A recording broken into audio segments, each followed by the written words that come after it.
नमस्कार दोस्तों। आज हम बात करेंगे करवा चौथ व्रत की। एक ऐसा व्रत जो सिर्फ एक परंपरा नहीं बल्कि प्रेम, त्याग और आस्था का प्रतीक है। वो दिन जब एक स्त्री भूख प्यास से तपकर अपने पति की लंबी आयु के लिए प्रार्थना करती है।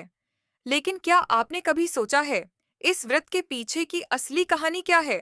क्यों इस दिन चंद्रमा को अर्घ्य दिया जाता है और कैसे एक स्त्री के प्रेम ने मृत्यु को भी पलट दिया था?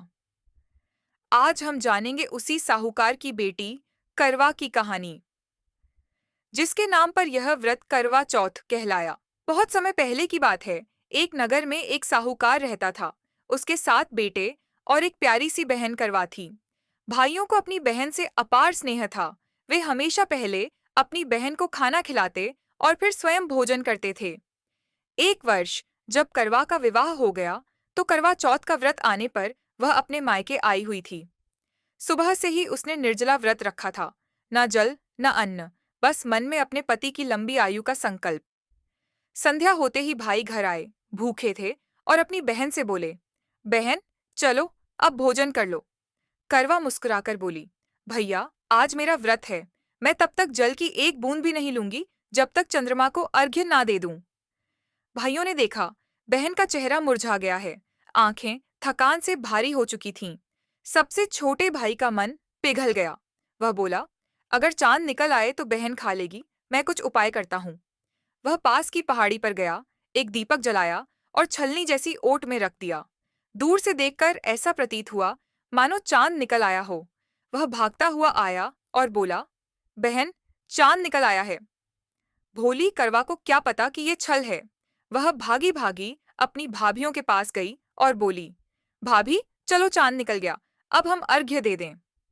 भाभियां जानती थीं कि यह झूठा चांद है। उन्होंने कहा, बाईसा, आप अर्घ्य दे दीजिए, हमारा चांद थोड़ी देर बाद निकलेगा। करवा ने श्रद्धा से अर्घ्य दिया। फिर जैसे ही भोजन करने बैठी, पहला निवाला लिया, छी आ गई। दूसरे निवाले में बाल निकला। तीसरा निवाला लिया ही था कि ससुराल से दुखद समाचार आया। तुरंत आ जाओ, तुम्हारे पति की तबीयत बहुत खराब है। करवा भागी भागी अपने ससुराल पहुंची। वहां पहुंचकर देखती है, आंगन में उसका पति निष्प्राण पड़ा है। घर में रोने का शोर, दुख का माहौल। उसकी सास बोली, बेटा, रास्ते में जो भी मिले सबके चरण छूना, और जो बोले सदा सुहागन रहो, वो आशीर्वाद अपने पल्लू में बांध लेना। करवा चल पड़ी। हर किसी के पैर छूती, सब आशीर्वाद देते, खुश रहो, सुखी रहो। पर किसी ने भी नहीं कहा, सदा सुहागन रहो।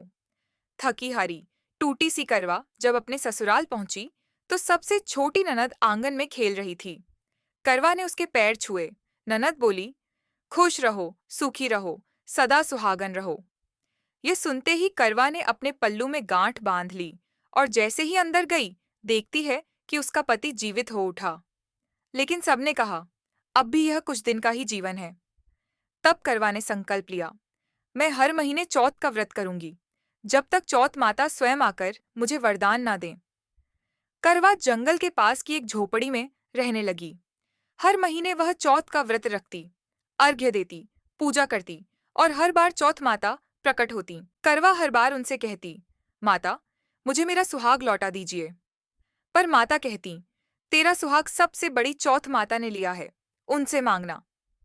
12 महीने बीत गए। जब कार्तिक मास की चौथ आई, करवा ने 16 श्रृंगार किया, चांद को अर्घ्य दिया और चौथ माता के चरणों में गिर पड़ी।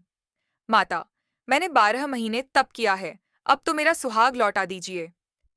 माता पिघल गईं। उन्होंने अपनी आंखों का काजल, मांग का सिंदूर और हाथों की मेहंदी करवे के जल में मिलाया, और वह जल करवा के पति पर छींटा। क्षण भर में उसका पति जीवित हो उठा। झोपड़ी महल बन गई, और चौथ माता बोली, जिस स्त्री का मन सच्चा है, जो अपने पति की आयु के लिए त्याग करती है, वह सदा सुहागन रहती है। तभी से यह व्रत करवा चौथ कहलाया। प्रेम, त्याग और नारी के अमर विश्वास का प्रतीक। अगर आपको यह कथा प्रेरणादायक लगी हो, तो वीडियो को लाइक करें, शेयर करें और चैनल को सब्सक्राइब करना ना भूलें। जय चौथ माता।